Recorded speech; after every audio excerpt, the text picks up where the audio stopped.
ताई, असं काय झालं का आपण या ठिकाणी बसलेलो होतो आणि आज आपण अचानक नाशिकचा रस्ता धरला?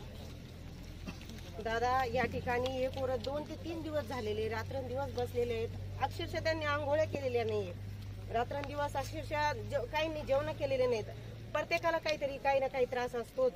आणि ह्या ठिकाणी येऊन आज हे सर्व विद्यार्थी काही येऊन सर्व युवक वर्ग आहे सर्व येऊन इथं बसलेला होता. आणि या ठिकाणी राजकीय वळण कोणी देत असेल तर ते अज्ञाता कोणालाच आवडलेलं नाहीये.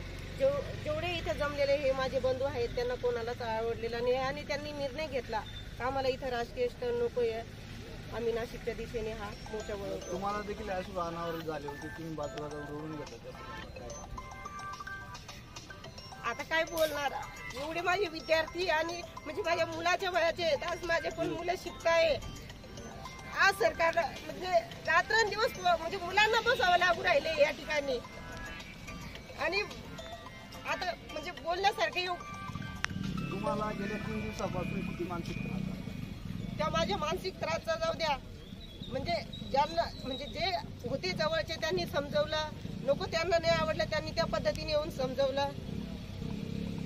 पण मी आज माझ्या भाऊबंधांच्या पाठीशी होती म्हणून मी एकनिष्ठाने रातपाठ मी केले. आणि माझ्या भाऊबंधांना मला सरकारला एवढीच विनंती आहे तर जेवढ्या लवकर झाल्या तेवढ्या लवकर माझ्या ह्या बंधूंचं काहीतरी पेसा भरतीत निर्णय लावावा एवढीच माझी विनंती आहे.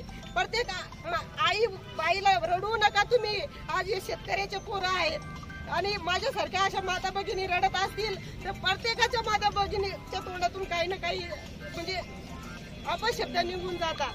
रात्री देखील आपण सगळे आंदोलकांमध्ये एकट्या महिला म्हणून माझे बंधू होते या ठिकाणी. माझ्या बंधूंना आज म्हणायला गेलं ना आपली धरती माता आहे, आपण एकाच धरती माताच्या पोटातून जन्म घेतलेला आहे. मी माझ्या ते एकटे बसल्यावर इथं कोणी प्रतिनिधित्व नसल्यामुळे त्यांना कोणाचाच आधार नसल्याने मी त्यांची आई बी झाली, बहीण बी झाली म्हणून मी त्यांना धरून बसलेली होती. नक्कीच